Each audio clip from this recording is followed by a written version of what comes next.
All eyes are watching the FIFA World Cup. And with a big event like that, it also brings millions of fans to the U.S. But that spotlight, with it comes a hidden danger that we're not talking about. Human trafficking experts say large events like this one can make it easier for traffic to go unnoticed. So joining us right now is Brandy Bynum, Acting Unit Chief for the Department of Homeland Security's Blue Campaign. Thanks for joining us this morning, Brandy. Thank you so much for having me. So, if you would, walk us through what the Blue Campaign is for people who are not familiar with it, and what is your role as Acting Unit Chief involved? Yes, so the Blue Campaign is a national public awareness effort by the Department of Homeland Security designed to combat human trafficking through three things: public awareness, outreach, and training. And so we work with state, local, and tribal law enforcement officers, non-governmental organizations, and frontline industry professionals to appropriately identify human trafficking and respond safely to the crime. And so my role as unit chief is I have the honor and pleasure of overseeing the Blue Campaign, as well as our partnership and engagement team at the DHS Center for Countering Human Trafficking. Why is a global event like FIFA World Cup, or even today, and for the past couple of weeks, the Knicks championship win, why are big moments like this a moment of heightened risk for human trafficking? It's a heightened risk because, large scale events bring hundreds, thousands, and in the case of FIFA World Cup and the New York Knicks, I hear there's going to be like 3 million people at the parade, to one city at one time. And at the FIFA World Cup, we have 11 cities in the United States that will be hosting games this week and all the way through July. And so when that happens, there's an influx of visitors, which means there's more people staying at hotels, there's more people taking transportation, there's more people going out to restaurant and visiting entertainment venues.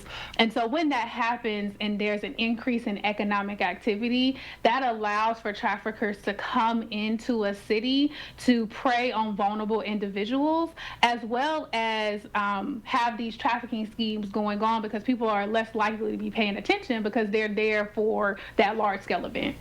Yeah, okay. So unlike the TV or movies, what does human trafficking look like in real life? We have an influx of people, can certainly see that, but then what does it look like from there?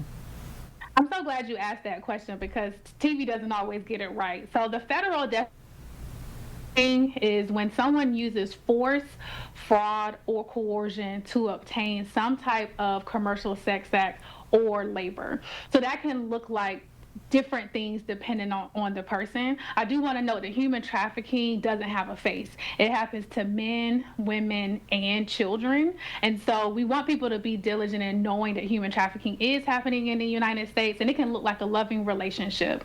It can be between, a boyfriend and a girlfriend, or it can be labor trafficking and happen between an employer and an employee. And so we want people to be careful and recognize the indicators so that they can protect themselves and members of the public to be able to properly report. All right, so a lot of folks with big events like this, hotel staff, restaurant workers, Uber drivers, what are some of the signs that people can see that are off?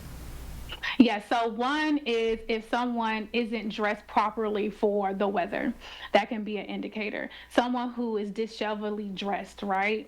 They don't look really put together for where they're going. If they don't know how to answer basic questions, when we talk about people visiting hotels or going to the airport to travel, or even in a ride share, right? They don't know where they're going. They don't know what they're doing. They're kind of just discombobulated, and that happens a lot when someone's being coerced and facing a lot of trauma in their day-to-day. We've also seen that sometimes traffickers abuse their victims, so there could be various stages of bruising. Or we've also seen traffickers brand their victims. So if there's a group of individuals, and we have a really great scenario on our webpage, bluecampaign.gov, that shows 3 young people that's checking into a hotel with somebody else's credit card, and they all have the same tattoo, a heart with someone's name on it. And the attendant that's working the front desk is like something isn't right. And so when we talk about those things in context for different scenarios, I think it can be a little easier to understand, like, oh, these indicators put together could possibly be human trafficking. All right, and then how should you approach someone who you suspect might be a victim, and how do you keep you and yourself, as well as this potential victim, safe? So if someone is not a member of law enforcement, we do not want them to engage with a potential victim of human trafficking. However, we do have hotlines and tip lines available for members of the public to call. So the first one is the National Human Trafficking Hotline. I love this line because it's available 24/7. It's available in many different languages. And also you can call anonymously. So that's the National Human Trafficking Hotline. We also have the DHS tip line. So if you want to report a tip to federal law enforcement, you can go to our tip line. And then lastly, if someone is in immediate danger, then they can call 911, because we also work with state and law enforcement to make sure that they're trained and know how to properly respond to the crime as well. All right, and then venues or hotels, restaurants close to these stadiums, should they be doing something, an extra layer of preparation? Absolutely. And we've actually had the opportunity from September 2025 through the present to collaborate with all of our field offices across all 16 FIFA host cities, including the 11 here in the United States, to go ahead of time, prep them for training. So we had free training across these 11 cities where we were working with hotels and the non-governmental organizations and the law enforcement to make sure they were trained. If you didn't happen to catch one of those, because I know they were very sporadic over the last year, please go to bluecampaign.gov/World Cup, where we have free training videos and free awareness materials to get prepped up on those identifiers and indicators of human trafficking. All right, very good. Good information. Blue Campaign, Brandy Bynum, appreciate your time this morning. An important conversation, and just to keep your eyes peeled for things, while you're celebrating and having a good time. All right, thank you for your time. Absolutely. Thank you.